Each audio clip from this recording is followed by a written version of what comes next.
ठंड की वजह से केले का पौधा धीरे धीरे पीला पड़ता जा रहा है, पत्तियां पीली पड़कर गिरती जा रही हैं। तो अब केलों की देखभाल कैसे करें?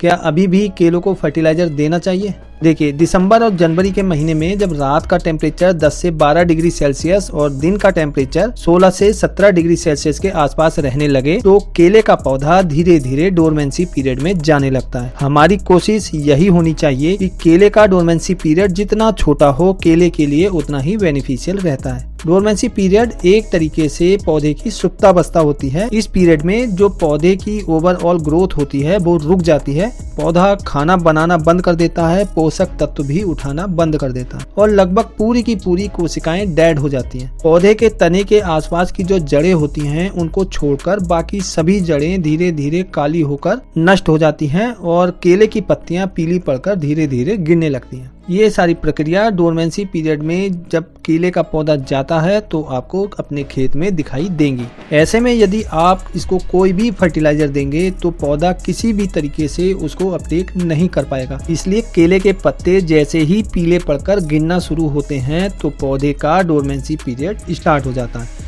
ऐसे में हम सिर्फ केले के पत्तों और उसके तनों पर सल्फ्यूरिक एसिड या फिर फास्फोरिक एसिड का स्प्रे करना चाहिए। ये सल्फ्यूरिक एसिड या फास्फोरिक एसिड पत्तियों द्वारा तनों और जड़ों तक पहुंच जाता है और काफ़ी हद तक पौधे को डोरमेंसी पीरियड में जाने से रोक लेता है। थोड़ी मात्रा में इनसे सल्फर या फिर फास्फोरस की भी पूर्ति हो जाती है, जिससे यह पौधा थोड़ा बहुत सर्वाइव करने की कोशिश कर लेता है और अपने आप को डोरमेंसी पीरियड में जाने से रोक लेता है। लेकिन जैसे जैसे ठंड बढ़ती है केले की कोशिकाओं के अंदर जो तरल होता है वो जम जाता है और इसकी वजह से केलों की कोशिकाएं फट जाती हैं और उनमें फिर गलन आनी शुरू हो जाती है।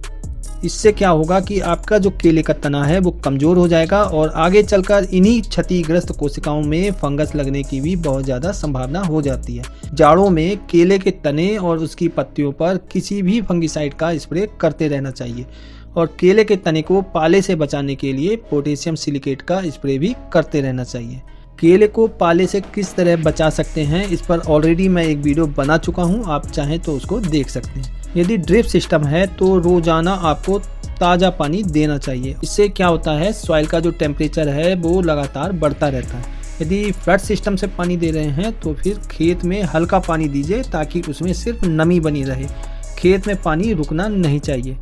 ये जो सभी कार्य हैं ये पौधे को डोरमेंसी पीरियड में जाने से बचाते हैं या फिर उसका समय कम करते हैं। जैसे ही धीरे धीरे फरवरी में टेम्परेचर बढ़ेगा तो पौधा अपने आप को डोरमेंसी पीरियड से बाहर निकाल लेगा और फिर उसके बाद आप प्रॉपर फर्टिलाइजर शेड्यूल से उसकी ग्रोथ को दोबारा से बढ़ा सकते हैं। तो एक छोटी सी एक्सरसाइज होती है जो स्पेशली उत्तर भारत के किसानों को अपने केले को बचाने के लिए करनी पड़ती है और जो मैंडेटरी भी है। तो आज के वीडियो में बस इतना ही दोस्तों। यदि वीडियो में दी गई जानकारी अच्छी लगे तो वीडियो को लाइक कीजिए, शेयर कीजिए और यदि चैनल पर पहली बार आए हैं तो चैनल को भी सब्सक्राइब कर लीजिए। धन्यवाद।